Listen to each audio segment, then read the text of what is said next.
رجب علی bag سرور 19ویں صدی کے ممتاز fiction نگار، اپنی افسانوی تخلیق فسانہ عجائب کے لیے مشہور۔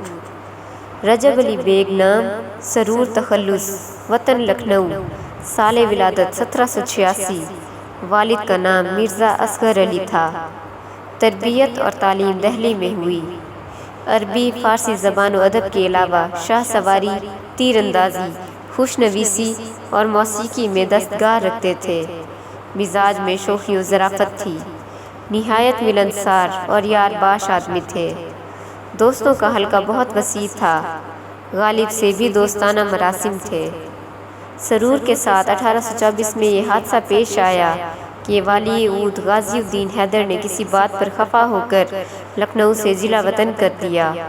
سرور اور اردو نثر دونوں ہی کے حق میں یہ جلا وطنی مفید ہوئی، کیونکہ سرور کانپور چلے گئے اور وہاں حکیم اسد علی کی فرمائش پر فسانہ عجائب لکھی، جس کے سبب اردو ادب میں سرور کو حیات جاوید حاصل ہوئی۔ نصیر الدین حیدر تخت نشین ہوئے تو انہوں نے سرور کا قصور معاف کر کے انہیں لکھنؤ آنے کی اجازت دے دی۔ واجد علی شاہ کا دور شروع ہوا تو انہوں نے 50 روپے ماہانہ پر درباری شورا میں داخل کر لیا۔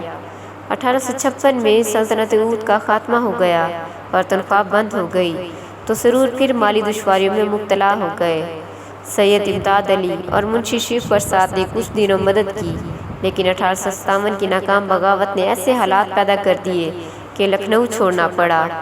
صاحب کمال تھے، اس لیے مہاراجہ بنارس، مہاراجہ پٹیالہ کے درباروں سے وابستہ ہو کر کچھ دن عزت کے ساتھ گزارے۔ آخر عمر میں آنکھوں کے علاج کے لیے کلکتہ گئے۔ وہاں سے واپسی پر بنارس میں 1869 میں انتقال ہو گیا۔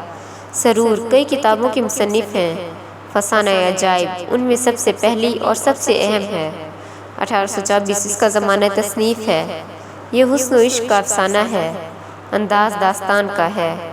اس میں غیر فطری باتیں بھی بہت سی ہیں، اسی لیے بعض اہل نظر نے اسے داستان اور ناول کے بیچ کی کڑی کہا ہے۔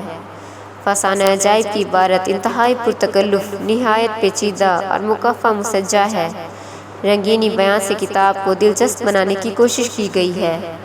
اس کتاب کو میر امن کی باغ و بہار کی ضد سمجھنا چاہیے۔ مصنف نے باغ و بہار اور اس کے مصنف کا مذاق اڑایا ہے۔ سادہ و سہل زبان ان کے نزدیک کوئی خوبی نہیں، عیب ہے۔ رنگینی، صناعی اور عبارت آرائی کو ہی وہ سب کچھ سمجھتے ہیں۔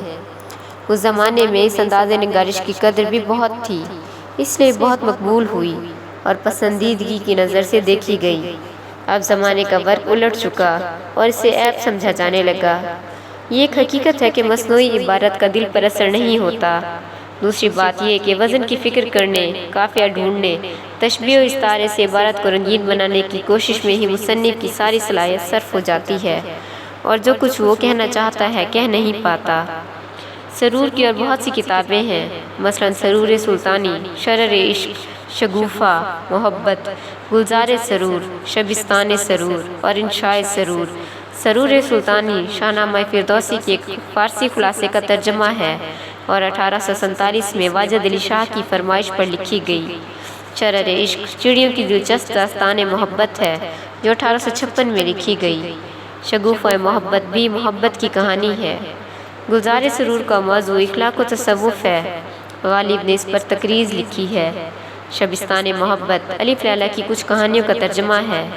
انشاء سرور مصنف کے خطوط کا مجموعہ ہے۔